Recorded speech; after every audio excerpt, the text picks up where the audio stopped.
My name is Sarah Ludek, and I am the founder and creator of Worship in Sign, and I'm so thankful that you are here with me today. I've created this 3-video series to encourage you, inspire you, and equip you in your walk of worshiping in sign. Now, in this first video, we'll talk a little bit about why you should worship in sign.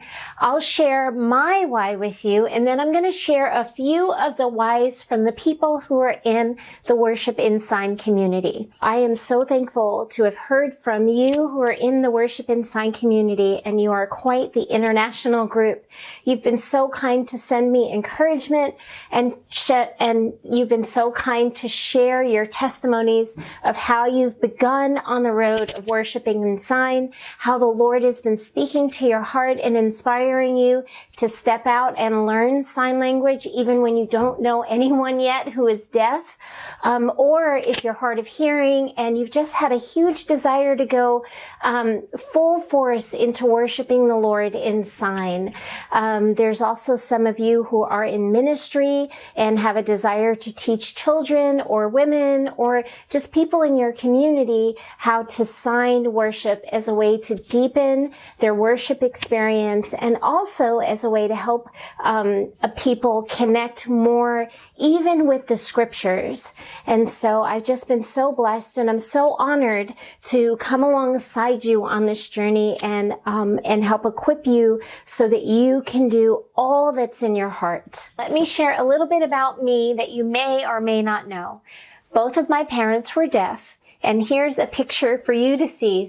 My dad was born hearing, but had an accident when he was young that caused him to lose his hearing. And my mom was born deaf. And I also have on my mom's side 4 aunts and uncles who are deaf. There were 5 altogether in her generation.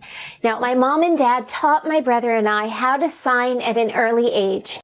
ASL was our first language.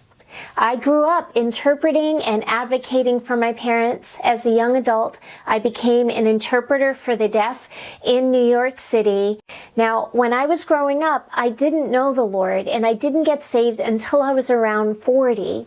I began to really apply myself to learn about going into ministry and missions. The Lord encountered me during worship in such a powerful way, and he let me know, he spoke to my spirit and said he wanted the deaf and the hard of hearing to experience worship, the fellowship that we have with the Lord and the joy that we have in our hearts. He wanted the deaf and the hard of hearing to experience that as much as hearing people do. And I tell you, I was just grieved and I began to weep because I knew how far that was from a reality. As I started the process of learning about deaf churches and sign language worship, I learned that less than 3% of the deaf and hard of hearing around the world have heard the gospel or are saved. So there truly are an unreached people group right in our backyard. Right around that time, the Lord began to awaken also in me a desire to sign while I sang during our worship services.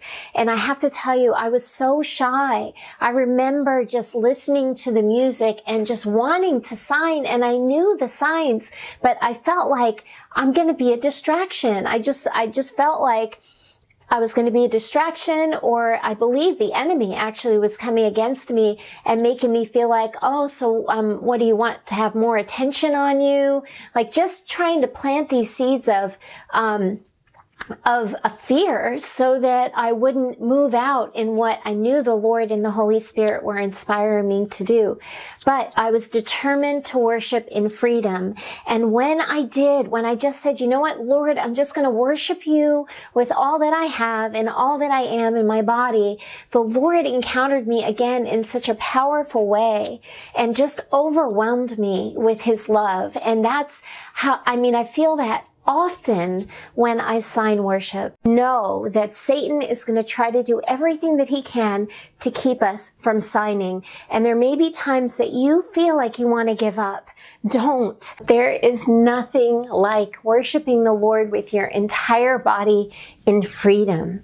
And I can't tell you how many times tears have streamed down my face during worship as the Lord encountered my heart. Like, there really is just something so special about being abandoned and bold in your worship, and yet so focused on the Lord. Now, we know that in the Bible it says that He will be welcomed by every tribe, every tongue, and every nation. And I believe wholeheartedly that sign language worship is going to be raised up in many different languages so that the Lord would receive all the praise that He is due. It has to happen because it's in His Word. So let me leave you with a couple of encouragements to help you push forward with your worship in sign. First, you can start exactly where you are. If you're willing to learn and apply yourself, you absolutely can learn how to sign worship, no matter what your age is. You're never too young or too old to learn. You can be an inspiration to those around you to worship the Lord with freedom and joy.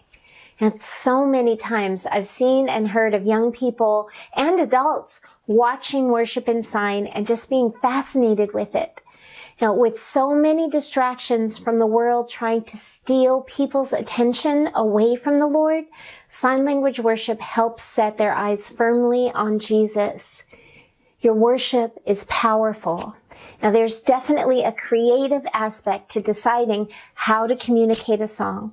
So give yourself room to experiment as you learn. Your worship is unto the Lord first. And if you're signing with the deaf, you can invite them into the process. As you're starting, just keep it simple.